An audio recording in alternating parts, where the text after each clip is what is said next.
Hello, j'espère que vous allez bien. Je vous retrouve aujourd'hui pour le book haul du mois d'août. Donc, comme je suis en no-buy, il est raisonnable, pour une fois. J'ai l'impression que je me répète et que je suis en no-buy depuis des années, en fait ça fait que 3 mois, 2 mois. Et à chaque fois je ne le respecte pas. Parce que là, encore une fois, j'ai acheté des livres. Alors, pour ma défense, je n'en ai acheté que 2.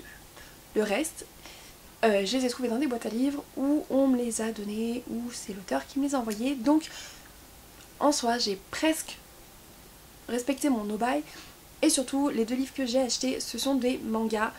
Donc je ne sais même pas si je les compte puisque mes mangas je ne les mets pas dans ma pile à lire. Donc peut-être que j'ai respecté.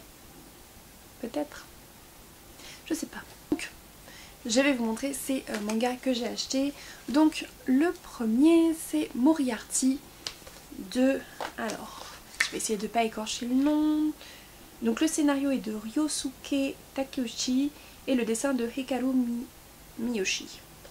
Voilà. Et donc j'ai acheté cette version en fait avec une petite pochette et il y a des lettres, enfin des enveloppes avec du papier à lettres pour écrire des lettres signées Moriarty. Et le manga lui-même ressemble à ça. Et donc, comme le titre peut vous l'indiquer, on va retrouver dedans le personnage de Moriarty, donc le némésis de Sherlock Holmes. Et en fait, j'ai trouvé ce manga très original, puisqu'on va suivre l'enfance, le passé de Moriarty, que l'on ne connaît absolument pas en fait en lisant les Sherlock Holmes ou même en regardant les séries. Au final, le passé de Moriarty, c'est quelque chose de très trouble, de complètement inconnu. Et donc du coup, les auteurs se sont permis quelques libertés et ont inventé une enfance, une histoire à ce personnage de Moriarty. Et j'avoue que j'ai été très positivement étonnée, surprise par le contenu et par ce personnage de Moriarty, dont on retrouve effectivement les penchants, on comprend pourquoi est-ce qu'il devient l'ennemi de Sherlock Holmes. Enfin, on devine comment il a pu en arriver là, mais par contre, on ne le voit pas du tout tel quel dans ce premier tome. Donc j'ai beaucoup aimé. Si je me trompe pas, le tome 2 est sorti, je ne suis pas sûre à 100%. Il faudrait que je vérifie ça et du coup que je me le procure. En tout cas, je suis contente de commencer ce manga, puisque normalement je suis censée me limiter, enfin je veux reprendre les mangas, mais je ne veux pas en commencer trop parce que ça fait vite des séries à rallonge. Donc voilà. Et le deuxième que j'ai acheté, c'est Made in Abyss de Akihito Tsukushi. Donc c'est le premier tome, le deuxième tome est sorti, le troisième va pas tarder à sortir, ou alors il vient de sortir, je ne sais plus. Pour le moment je n'ai que le premier. On y suit dedans l'histoire de Riko, une petite fille, ou une adolescente on m'a dit, mais pour moi tel que je l'ai vu dedans c'est vraiment une petite fille de 8-9 ans.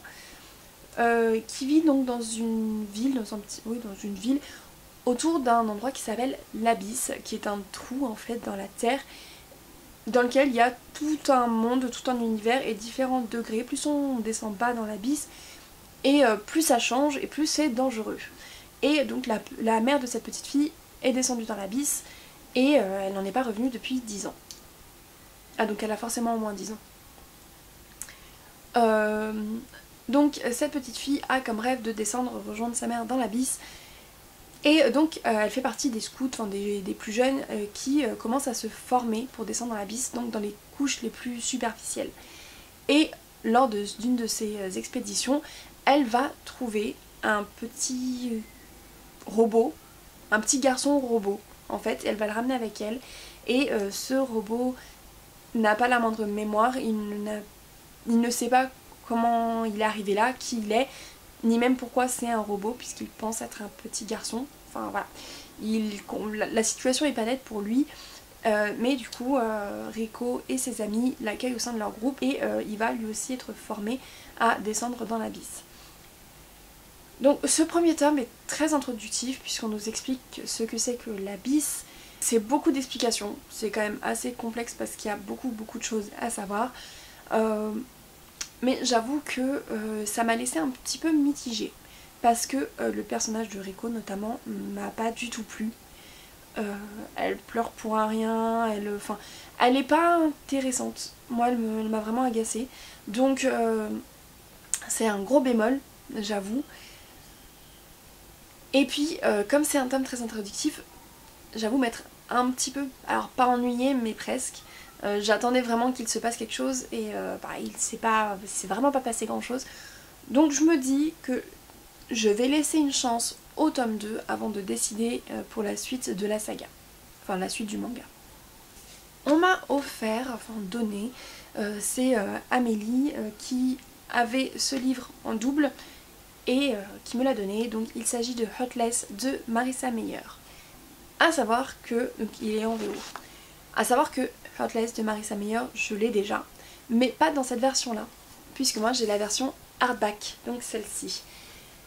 Mais quand elle m'a montré celle-ci et qu'elle m'a dit qu'en fait elle traînait dans sa bibliothèque pour rien parce qu'elle avait exactement la même en dédicacé, et ben je me suis, enfin voilà, j'ai craqué, elle me l'a gentiment donné et du coup maintenant j'ai les deux parce que cette édition aussi je la trouvais trop jolie.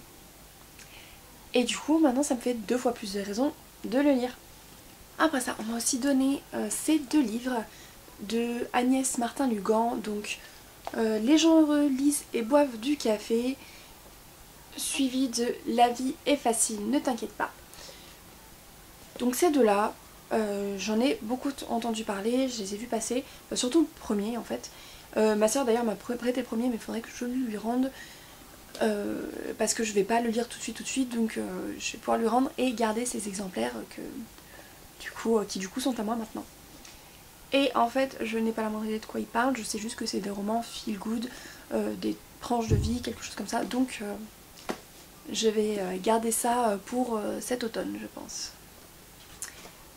Et enfin il y a 4 livres que j'ai trouvés dans une boîte à livres. Il s'agit de L'Assassin Royal de Robin Hobb, mais alors j'ai les tomes 4, 5, 8 et 11. Donc L'Assassin Royal c'est une saga dont j'ai beaucoup entendu parler, que en bien par des amis à qui je fais confiance parce que on a les mêmes goûts. Donc j'ai envie de les lire depuis très longtemps, donc voilà, j'ai commencé. Maintenant que je les ai à partir du 4, il ne me reste plus qu'à trouver les 3 premiers. J'ai aussi reçu Seconde chance de Marie Gufflet. Donc c'est un livre que l'auteur m'a envoyé directement, elle m'a contactée et elle m'a proposé de lire son livre. La couverture, je la trouvais trop jolie donc ça m'a donné envie et en plus le résumé me tentait bien donc voilà, j'ai accepté, je l'ai reçu très vite et puis je l'ai déjà lu. Dans ce livre on va suivre l'histoire de Alexis, une jeune fille qui a vécu presque toute sa vie en France avec ses parents et qui revient vivre aux États-Unis, qui est en fait son pays natal.